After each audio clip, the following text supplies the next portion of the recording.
예, 자료의 6페이지 사도행전 15장 부분 말씀을 나눌 겁니다. 다 찾으셨죠? 며칠 후에 바울이 바나바더러 말하되 우리가 주의 말씀을 전한 각 성으로 다시 가서, 그러니까 1차 전도여행을 하고 와서 지금 2차 전도여행을 가자 그 얘기를 했다는 말이죠. 뭔 말인지 아시겠죠? 1차 전도여행은 사도행전 12장 이후에 나오잖아요. 이제 15장은 2차 전도 여행을 지금 말씀하는 거예요. 형제들이 어떠한가 방문하자 하고, 바나바는 마가라 하는 요한을 데리고 가자고 하는데, 바울은 밤빌리아에서 1차 전도 여행 때 밤빌리아라고 하는 곳에서 자기들을 떠나 함께 일하러 가지 아니한 자를 데리고 가는 것이 옳지 않다라고 바울은 마가를 데리고 가는 걸 거부했다 이런 말이에요. 왜? 지난번 전도 여행 때 예루살렘으로 돌아가 버린 거예요. 중간에. 지금은 2차 전도 여행을 가려고 하는 중이고, 뭔 말인지 아시겠죠? 그 문제 때문에 서로 심히 다퉜다란 말은, 바나바는 마가 요한이 자기 행길이잖아요. 끼고 도는 거예요. 바울은 영적인 사람이야. 이 사람은 이방인을 위해서 주님이 전도자로 세운 종이 아니다라고 판단을 한 거예요. 못 견뎌낸다. 특히 무엇 때문에 못 견뎌냈을 것 같아요? 자기 자신과 일행의 쓰는 것을, 돈을 벌어서 충당해가면서 전도를 해야 되는 문제가, 이 마가 요한은 이게 너무 감당이 안 되는 거예요. 그러니까 예루살렘으로 돌아가서 베드로의 제자 되는 게 낫죠. 말씀 전하는 일과 기도에만 전심하는 것이 목적인 사람 제자 되는 게 훨씬 낫잖아요. 도저히 못 견뎌하니까 간 거 아니에요. 지금 예루살렘으로 돌아갔어요. 그래서 바나바는 마가를 데리고 배 타고 구브로라는 게 지중해변에 있는 키프로스 섬 얘기죠. 거기 태생이잖아요. 바나바는. 그러면 바울이라는 사람의 출생지는 어디예요? 길리기아 도의 다소성 사람이에요. 예.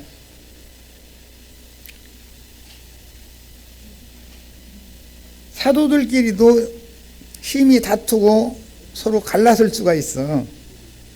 그런데 바울 사도가 이렇게 했다는 것은, 바울 사도는 계시가 있는 사람이었기 때문에 이 사람을 데리고 가서는 지난번에 못 견뎌내는 걸 벌써 일을 해가면서 전도도 해야 된다 그러니까 속으로 젊은 놈이 불퉁불퉁 했다는 거 다 알고 있는 거 아니야. 같이 일행에 다니면 그거 알지. 그거 모를 리가 없죠. 목사하고 싶은 야망이 가득한 사람이 바울 사도 따라 다니면 순종해요, 안 해요? 불퉁불퉁 하는 것이, 틱틱해 쌓는 것이 다 보이거든. 그런데 마가 요한의 외삼촌인 바나바는 바울이라는 사람을 예루살렘 교회 형제들한테 소개해가지고 하나님의 종으로 쓰임받는 문을 열어주는 일을, 예루살렘 사람들한테 인정받게 해준 일을 한 사람이 바나바잖아요. 그러니까 바나바는 예루살렘과 가까우면서도 바울의 동역자로 2차까지는 다녔는데 3차에는 이제 바울이 바나바를 데리고 가지 않죠. 이때 헤어져 버렸기 때문에. 그때 당시 오늘 해드린 자료에 보면 바울 사도의 일대기라는 걸 해드렸어요. 그걸 꼭 읽어보셔야 돼. 베다니 시몬과 마르다의 가정집에 교회를 세우는 것을 우리는 회복해야 되잖아요. 그래야 예루살렘 교회가 오는 세상에 회복이 된다 이거예요. 그 인을 받아야 된다 이 말이야. 그럼 우리는 이것을 추구를 해야 되는 것이고 지금 이방인 신분의 마무리를 하고 있는 중이니까 배 타고 바나바는 마가를 데리고 구브로로 갔다는 거예요. 그러니까 외삼촌 댁으로 간 거죠. 마가 요한의 어머니 집이 예루살렘 여관집이죠. 예수님이 절기 지키러 올 때마다 그 집에서 유숙을 했기 때문에 상황을 잘 이해를 하셔야 돼. 120명이나 모일 수 있는 큰 집이라는 건 그때 당시도 여관 경영하던 집이니까 그게 가능한 거지 개인 집이라면 그게 있을 수가 없는 일이죠. 그래서 마가 요한이 하는 싹을 보니까 얘는 이방의 후계자 사도로 바울 사도가 길들여서 쓰기가 어려운 애예요. 걔는 아직도 예루살렘의 물을 완전히 뽑아내지 않은 애예요. 그러니까 바울 사도는 결정을 딱 내린 거예요. 이방인에게 보낸 사도는 제 손으로 쓰고 해서 일도 해가면서 이방인들에게 성경도 모르는 성경 다 가르쳐야 되는 거죠. 유대인들한테 보낸 자들보다 얼마나 일이 어렵겠어요. 바울은 그 대신 누구를 택했어요? 실바노스라고 하는 신라를 택하고 마가 요한을 버려버린 거예요. 이방의 전도자로 쓰일 제목이 아니다라고 판단을 한 거죠. 그런데 바나바는 마가가 인척간으로 자기 생길이니까 안점을 두고 있을 거 아니에요.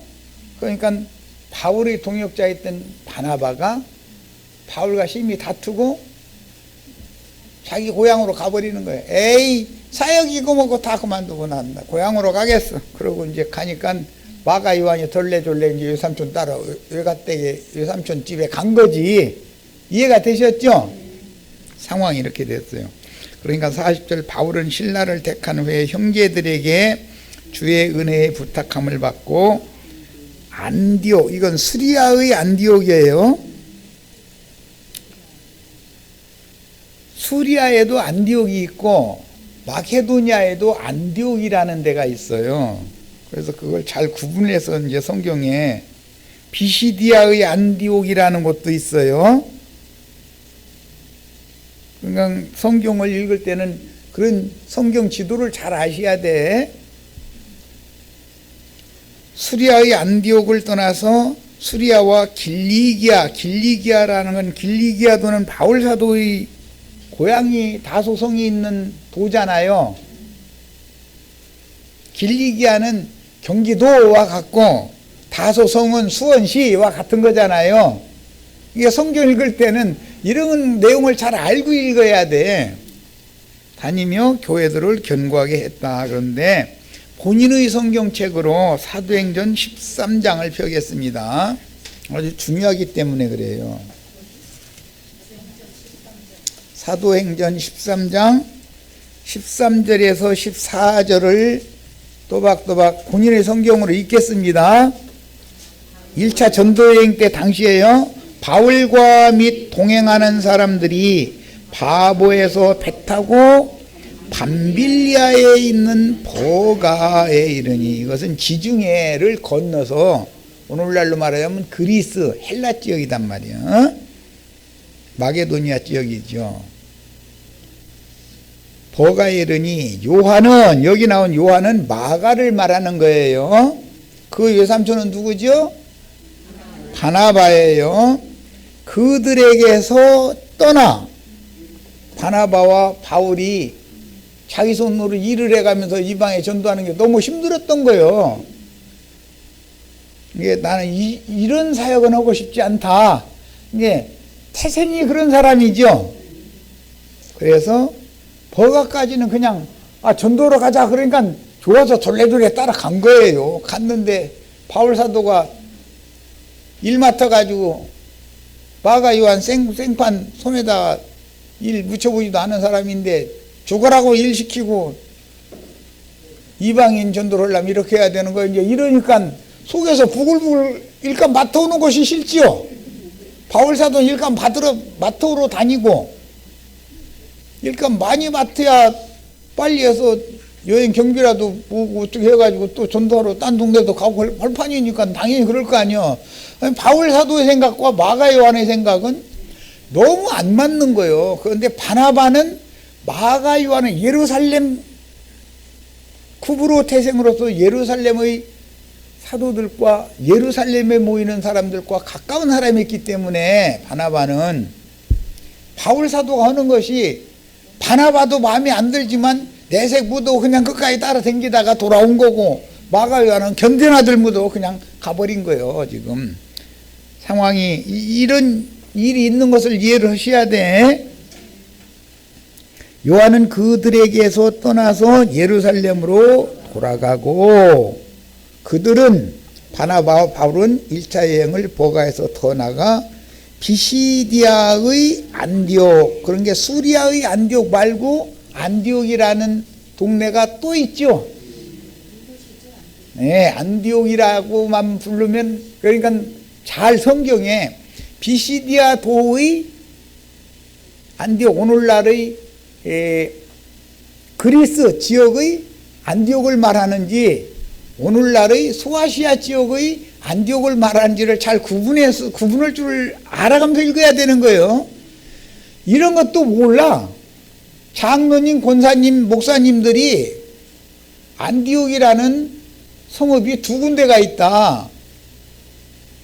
안디옥 교회에서 바울과 바나바를 파송해서 이방 전도를 하러 보낸 거 아니에요 지금. 그런데 마게도니아에 또 비시디아 도의 안디옥이라는 성이 또 있었죠. 네. 그래서 버가에서 더 나가 비시디아의 안디옥에 이르러 안식일에 회당에 들어가서 거기서 사람들을 전도를 했다 이거예요. 바울 사도는 유대교인들의 관념으로 보면 사서 생고생하는 사람이죠. 아니 전도만 해가지고 전도 받은 사람들 뭐 여러분은 구원받은 거 감사해가지고 헌금 내야 돼 이러면 되잖아요. 그런데 사서 생고생을 하는데 동행들도 생고생 안 할 수가 없죠. 마고 가서 야 너 그러면 뭐 이제 그럼 일거리 좀 맡아와. 그러면 마가 보내면 한 건이라도 받아올 것 같아요? 마가 보내면 빈손으로 돌아와. 일거리 없어. 굶어 죽어야 돼. 그러면 이제 바나바는 적당히 좀 하지 또 속으로 이랬을 거 아니야. 그렇죠? 현실적인 생각을 해보란 말이야. 이제 참 바울 사도의 노선을 간다는 게 쉬운 게 아니다라는 걸 말씀드리려고 얘기하는 거예요. 이런 것이 성경에 있는 이야기인데 우리는 몰라. 누가 가르쳐 줘야 알지 뭐. 예. 모든 문제는 가르치는 사람 책임이야. 그냥 신학교 나왔으니까 이미 가말리엘 신학 나온 사람이죠. 그냥 헌금만 받으면 되잖아요. 그래가면서는 뭐라고 하느냐, 이런 말씀을 어디에 가서 듣을 수가 있느냐 이러면 사람 급박하죠. 그 사람 못 만나면 그 말씀 못 들으니까. 그런데 여기 오면은 그 말씀 듣고도 남어. 바울 사도한테 오면 그죠? 그런데 바울 사도는 헌금 받아 먹으려고 마땅치 않은 것을 그렇게 슬쩍 해서 이렇게 가르치는 사람이 아니다 이거예요. 아주 정직한 사람이다. 진솔한 사람이다 이거예요.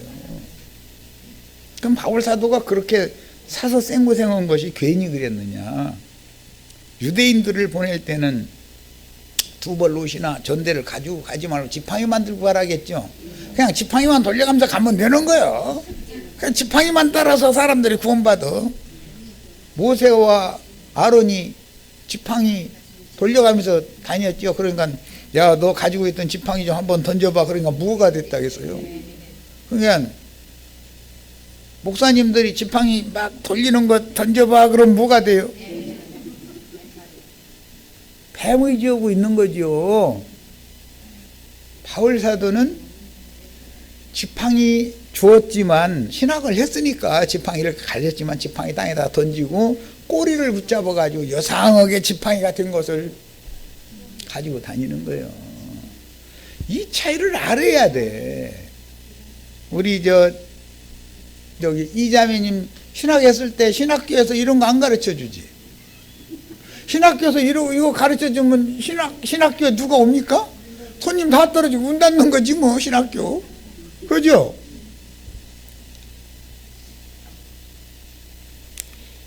이때 이미 바울은 예루살렘 교회의 야고보와 함께 모이던 또 장로들과 함께 모이던 사람의 손으로 지은 성전 건물에 함께 모이던 예수를 믿는 수만을 전부 누룩 섞인 말씀 먹는 사람이라고 판단하고 있었다 이거예요.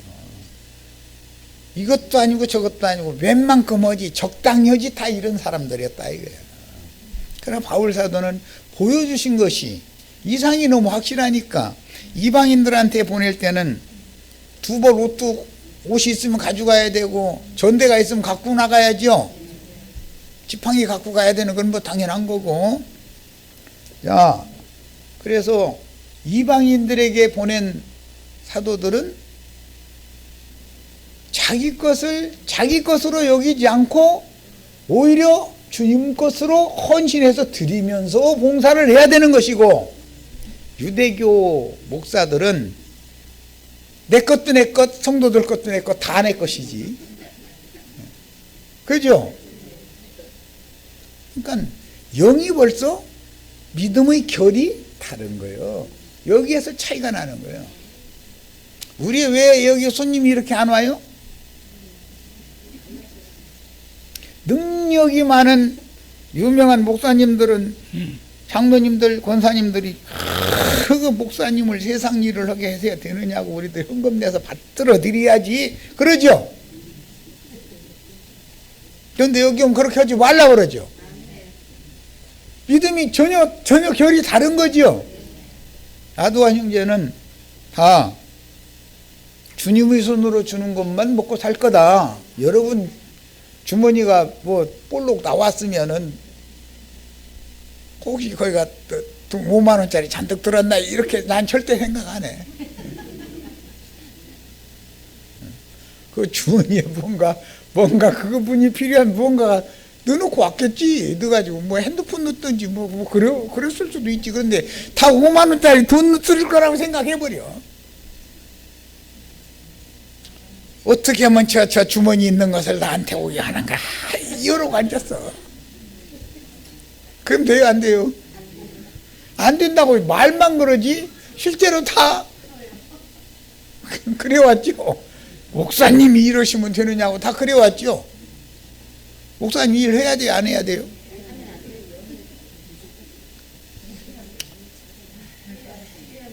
목사님이 일을 하면 능력이 없잖아요. 그죠? 목사님이 얼마나 능력이 없으면 일을 해가면서 복음 전하겠냐고 그렇게 믿고 있었죠. 우리가 어떠한 믿음인지를 지금 내가 구분시켜 드리는 거예요. 그게 바로 우상숭배잖아요. 그거 다 상수리 나무 아래다가 다 갖다 묻어버리고 빈손 들고 깨끗한 손으로 청결한 손으로 하나님 앞에 나아가면 제사할 것 자체를 주님이 주신다 이거예요. 예수 그리스도를 하나님 받으시라고 그리스도를 제물로 드려야지 옛사람에게 주셨던 걸 가지고 하면 이건 나하고 상관없는데 이러시면 무슨 소용이냐. 열심은 내지만 하나님이 안 받으시면 무슨 소용이냐 이거예요. 오늘 우리가 지금 나누는 말씀이 얼마나 중요한 말씀인지를 첫 시간 충분히 했고 이 시간도 다시 이어지는 말씀이에요. 자, 베드로 사도가 이제 다음 페이지로 갑니다. 5장 12절로 13절에 내가 신실한 형제로 아는 실루안으로 말미암아, 이것은 신라죠. 마가 요한 대신에 바울 사도가 2차 전도 여행 때는 바나바와 마가가 떠나니까 신라를 택해서 전도 여행을 가게 되죠. 이 실루아노라는 사람이 얼마나 신실한 걸 이제 봐야 돼. 그런데 베드로 전서는 내가란 베드로예요. 신실한 형제로 아는 실루안으로 말미암아 너에게 간단히 썼다. 베드로 전서는 누가 쓴 거예요? 실제로는 말은 베드로가 했고 받아서 적어서 편지로 실제로 쓴 것은 실루아노죠. 지금 그렇게 돼 있죠. 실루아노는 원래 마가 요한 대신 바울이 택한 바울 사도의 수종자예요. 이방의 전도에 들여졌던 사람이에요. 그런데 베드로가 우여곡절 끝에 성전에서 모임을 갖는 예수님의 동생 야고보와 함께 모임을 갖는 그 장로들, 그 형제들에게 나는 다른 데로 간다고 전해라 하고서 떠나서 어디로 가냐면 로마로 갔죠. 그때 당시 로마는 모든 길은 로마로 통하는 때예요. 그러니까 이방인에게 땅끝까지 나가 전도를 해라 하는데, 전도를 하려면 어디에 가서 해야 되겠다? 로마에 가서 해야 된다라는 걸 베드로가 이미 알고 감옥에서 나오자마자 예루살렘이나 유대에 머무르지 않고 로마로 가서 전도를 해서 로마 교회를 세워놨다, 이런 말이에요. 그런데 그때 로마에서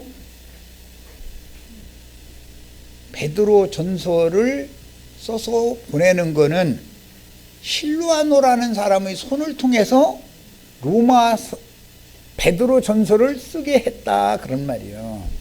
이해하셨죠? 자, 실루아노는 원래 바울의 수종자지요. 그런데 바울은 감옥에 갇혔고 밖에서 자유롭게 전도를 하는 베드로에게 가서 수종을 들고 있었던 거예요. 바울과 이방 땅의 전도 여행은, 마게도니아 지역의 전도 여행은 다 해봤던 사람이죠. 그런데 더 멀리, 오늘날로 말하면 이탈리아까지 전도를 하러, 로마까지 전도를 하러 가는데 실루아노는 베드로를 따라간 거죠. 자, 그런데 그 베드로 전서에서 뭐라고 했냐면은, 내가 신실한 형제로 아는, 자기가 길러낸 것도 아니고 바울이 길러냈는데 이 사람은 참 신실하다라고 알고 있었다 이거예요. 베드로가 신실한 형제로 아는 실루아노로 말미암아 베드로 전서를 흩어진 나그네들에게 보낸 말씀이죠. 베드로 전서, 이것을 적어서 보냈고, 이것이 하나님의 참된 은혜임을 증언하노니 너희는 이 은혜에 굳게 서라 하면서, 택하심을 함께 받은 바벨론에 있는 교회가 너희에게 문안한다 그랬는데, 바벨론이라고 말한 건 그때 당시는 바벨론이 없어졌고 헬라의 그리심산 밑에 그리스, 헬라의 그리심산이 아니라 올림푸스 산이 있는 거기에 교회가 세워졌죠. 이제 이방 땅에 나중에. 그런데 헬라 사람들은 아데미 신전에 모여서 막 섬기고 이런 얘기 사도행전에 나오죠. 태양신을 섬기는 중이란 말이죠. 거기 가서 바울이 가서 전도를 했어요. 그걸 얼마나 힘들었겠어요. 그런데 헬라에 있는 교회라고도 하지 않고 바벨론에 있는 교회라고 했는데, 바벨론이라는 건 바벨론, 페르시아, 헬라, 로마 시대까지 온 상태이기 때문에 로마라고 하는 도시를, 로마에 자기가 세운 교회는 바벨론 교회라고 생각하고 있었다 이런 말이에요. 베드로가 뭔 말인지 아시겠죠? 너에게 분한하고 내 아들 마가도 그리하느니라. 그런 걸 보니까 마가 요한을 충성된 종으로 길러내고 있는 중이죠. 그때 당시 상황이 이런 거예요. 자, 실바누스라고 하는 이 신라는 바울의 동역자로 신라와 동일인이다. 성경 다 찾아보시길 바래요. 자, 바울이 마가 요한으로 인하여 바나바와 심히 다투고 결별한 후로 아까 그 사도행전 13장에서 읽었어요. 왜 그랬는지는 이미 다 읽었죠. 바울 사도가 수고해서 일을 해가면서 전도를 할 때 바나바는 체질에 안 맞는 거예요, 이게. 그럼 바울 사도는 힘이 안 드느냐? 사람은 다 똑같아. 그러나 바울 사도는 이상과 계시가 확실하기 때문에 말씀에 따라서 순종하는 사람이고, 완전히 지팡이를 집어 던져버리고 꼬리를 잡고 주님을 의지해서 믿음을 따라 행하는 사람이고, 말하자면 바나바와 마가 요한은 중간 반은 믿음대로 행하고 반은 전통도 행하고 이런 사람이고, 아예 유대교인들과 함께 모이던 예수님의 동생 야고보와 장로들 수만 명이 또 같이 예루살렘 신전에 모이고 있고 세 부류로 그때 당시 나눠졌다 이런 말이에요. 이해가 되시죠? 자, 그래서 바나바와 심히 다투고 결별한 후로 바울이 택한 수종자이며 그는 2차 선교여행 갔다 와가지고 로마로 압송돼 가지고 갔죠. 그래서 감옥에서 전도하게 되죠. 이제 그는 베드로전서의 대필자다. 실루아노가 베드로전서의 대필자다 하는 거예요. 이것을 아셔야 돼. 베드로와 바울의 사역을 도운 동역자로서 베드로 후서를 쓸 때는 베드로가 친히 쓴 말씀인데 우리 형제 바울이 계시를 따라서 가르치는 모든 말씀 중에 더 어려운 것이 있다. 그러니 계시를 함부로 해석하면 스스로 멸망에 이를 수 있다고 주의를 줬죠. 베드로 후서에서는. 자, 그러면 똑같은 베드로가 실루아노라는 바울의 동역자를 통해서 바울이라는 사람이 어떤 사람인 것을 누구한테 전달받았어요? 신라죠. 바울의 택함을 받아서 이방의 전도를 하는데 사역을 바울과 같이 했던 사람이 신라잖아요. 그 바울이 로마로 압송되는 동안에 신라는 로마에 미리 가서 전도하고 있었던 바울에게 가서 수종을 들고, 바울이란다, 베드로에게 수종 들고 있다가 베드로 전서를 쓰게 된 거예요. 그 말은 신라가 베드로에게 바울 사도의 영감을 많이 전달해 준 중간다리 역할을 했다는 걸 알 수 있잖아요. 자, 이번에는 로마서 16장을 인용꼴을 읽겠습니다. 로마서라는 편지는 바울 사도가 쓴 거죠. 베드로가 쓴 게 아니잖아요. 로마서는 로마의 교회는 베드로가 세웠지만, 그랬죠? 바울이 로마의 감옥에 갇혀 있는 동안에 베드로가 자유롭게 활동을 하면서 로마 교회를 세운 거 아니에요. 그랬지만 베드로는 네로 황제 때 로마에 대화재 사건이 발생해서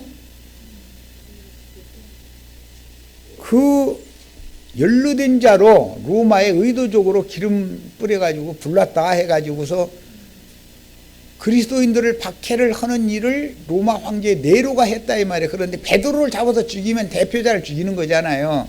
그래서 순교가 된 거예요. 그런데 그때 같이 바울이 죽으면 하나님의 말씀이 우리에게까지 와요, 안 와요? 바울은 살아남아야 되니까 어디다 놔두면 안 죽을 수 있어요? 예, 감옥살이 하는 것도 다 이유가 있구만. 그죠? 감옥에다 가둬 놔두면 안전하잖아요. 뭔 말인지 아셨죠? 하나님은 뭔 놈의 주의 종을 감옥에다 가뒀느냐, 사람이 함부로 생각하면 돼요, 안 돼요?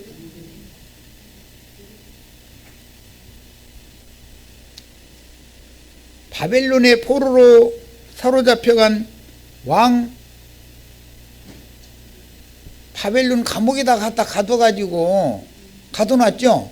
돌아올 때까지. 제일 안전한 방법이죠.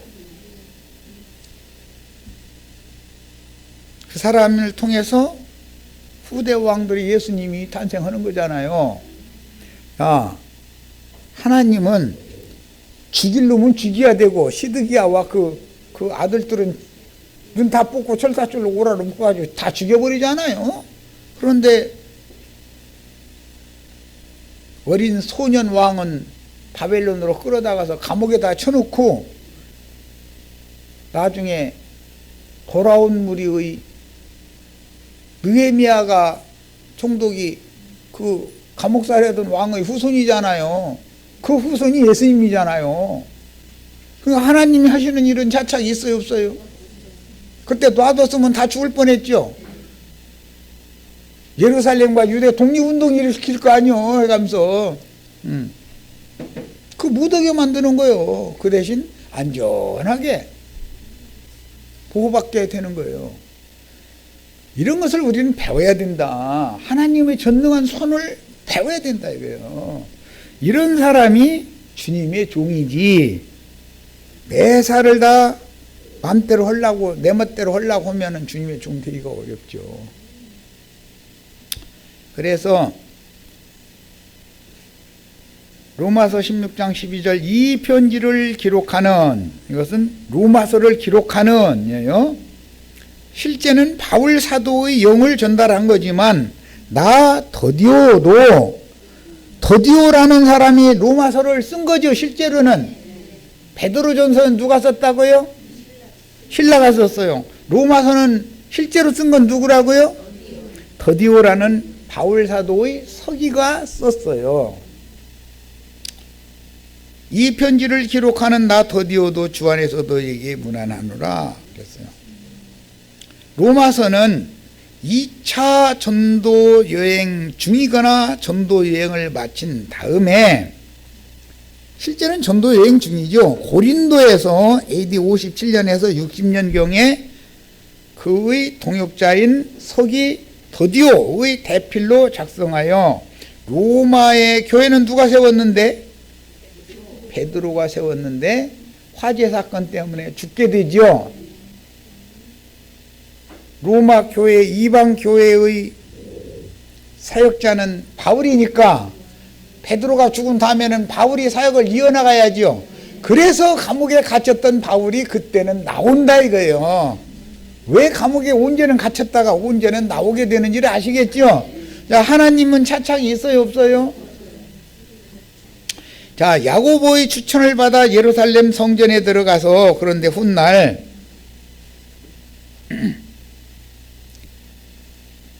야고보가 베드로 보고 머리 깎는 전례를 성전에 들어가서 행하는데, 네가 경비를 좀 대면은 너는 율법도 행하고 말씀도, 예수님의 말씀도 행하고 그런 사람이라고, 너를 죽이려고 하는 여기 수많은 유대인 중에 믿는 이가 있는데 그들한테 네가 잘못하면 죽으니까 그러지 말고 성전에 들어가서 결례를 행해라. 그 바람에 오히려 잡혀가가지고 로마로 압송되게 된 거죠. 사건이 이렇게 연결이 된 거예요.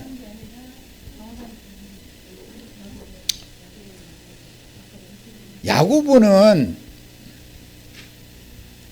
바울은 이방인의 사도인데 바울을 꾀가지고 율법도 행하는 사람인 것처럼 위장을 하잖아요. 그런데 바울이 거기에 말려들어 버린 거예요.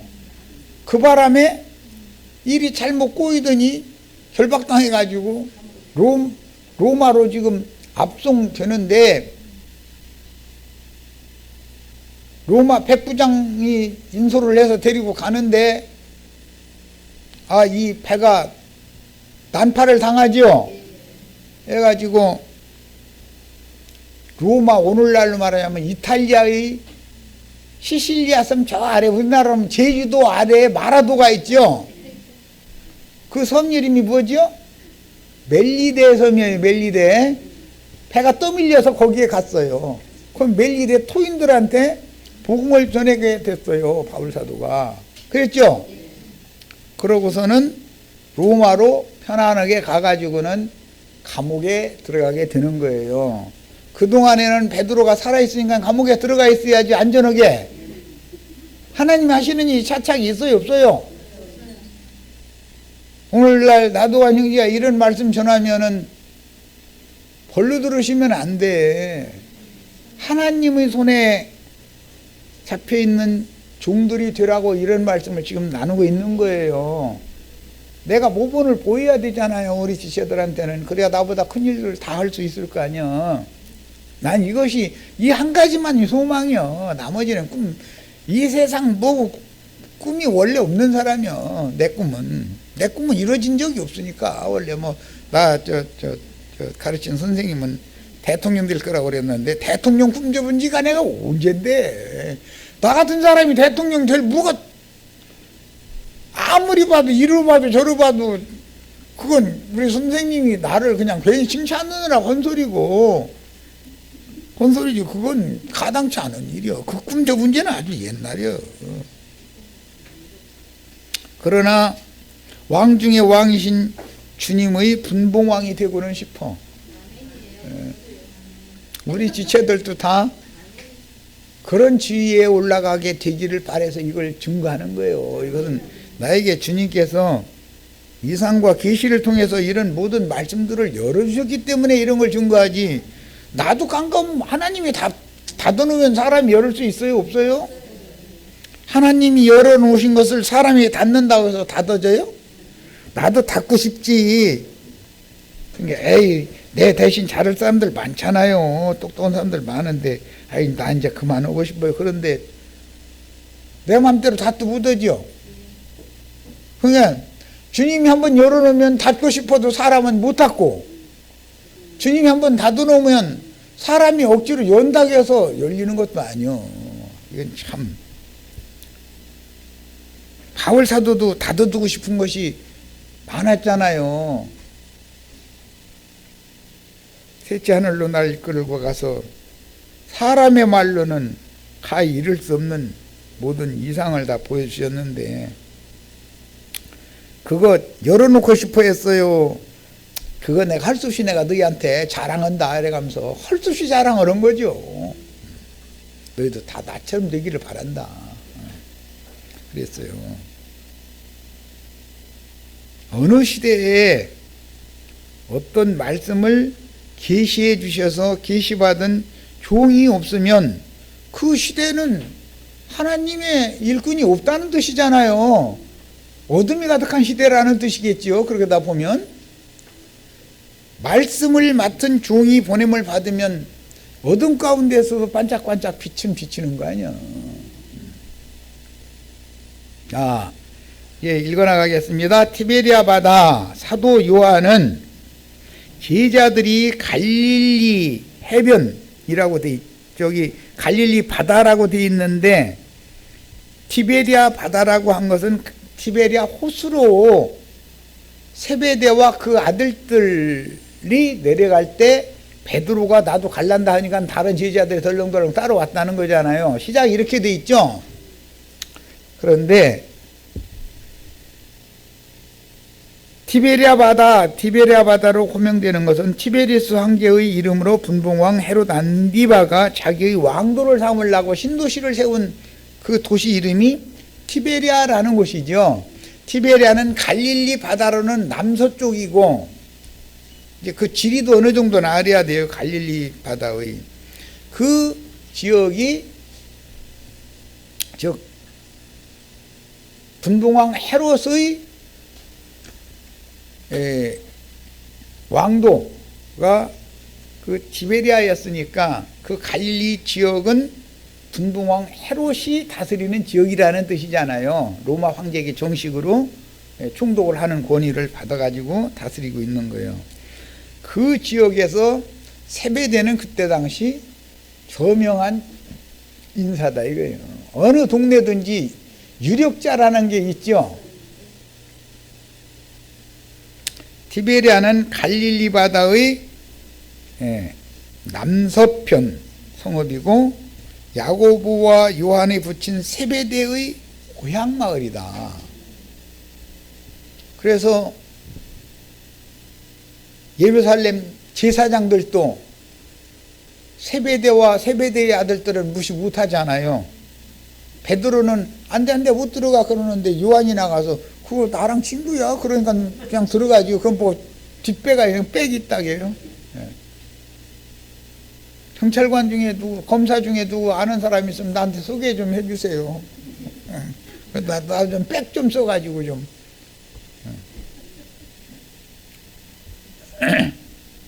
그러니까 야고보와 요한의 아버지 세베대는 당대의 유력자였다는 걸 알 수가 있는 거예요. 그런데 그 사람의 고향은 그 티베리아 바다 쪽이다 이게. 이게 헤롯도 함부로 할 수 없는 사람이죠. 그 사람 재산이 넓었으니까. 자, 이제 여기에 갈릴리의 북서편 마을은 게네사렛이라고 하는 곳이고, 그 다음에 갈릴리의 정북편은 가버나움이라고 하는 것이고, 갈릴리의 북동편 마을이 안드레와 베드로와 빌립의 고향인 벳세다라고 하는 마을이 있어요. 벳세다에서 5,000명 모이고 4,000명 모이고 이적 베풀고 배 타고 가버나움으로 저 게네사렛으로 건너갔더니 지금 이 유명한 티베리아 바다에 배 타고서 티베리아 사람들이 다 게네사렛으로 왔다는 거잖아요. 그거 읽어봤어요? 벳세다, 갈릴리 바다의 동편 벳세다 마을에서 5,000명, 4,000명 먹이고 그 밤에 배 타고 게네사렛으로 예수님과 제자들이 가버렸잖아요. 그런데 이 티베리아 사람들이, 티베리아의 믿는 사람들이 배 타고 저기로 왔다는, 게네사렛으로 왔다는 거잖아요. 그거 이미 성경에 나온 얘기예요. 자, 본문에는 이제 나타내셨으니 그랬고, 여기에 서술되는 예수님의 현은 실제로는 우리가 성경 기록만 봐도 5번째다. 막달라 마리아에게 처음에 나타냈죠. 그 다음에 낮에는 엠마오로 간 두 제자에게 나타내셨죠. 저녁에는 11 제자가 다락방에 모여 있는데 나타내셨죠. 8일 후에 또 나타내셨죠. 그 다음에 여기에서 또 나타내셨으니까 실제로는 기록만 봐도 5번째인데 성경에는 이것이 3번째 나타납니다 라고 요한은 기록을 해놨다 이거예요. 그러면 나머지 2번은 빠졌죠. 야, 예수님의 족보에도 왕들이 숫자가 42명이 넘잖아요 실제로는. 그런데 42명에다가 왜 누구는 빼고 맞추는가를 알아야 돼요. 그것은 장자의 명분은 가졌으나 우상을 버리고 베들레헴 올라가자 할 때 우상을 버리지 않은 사람은 도로 빠져버릴 수 있죠. 지금 내가 얼마나 중요한 얘기인지 아셔야 돼. 우리 모임에 열심히 참석을 했어도 그 믿음은 지팡이 휘두르는구나 생각하고 있고, 신자들한테 헌금 몇 푼 받으면 어때? 어려운데 꼭 그렇게 사서 고생해가면서 해야 되겠어? 이런 사람은 그리스도로 더불어 천년 동안 왕 노릇하는 왕의 족보에서 빠져나갈 수가 있다. 명분은 있지만 명분이 이루어져야죠. 왕권을 취해야 되잖아요. 여기까지 해서 마치겠습니다.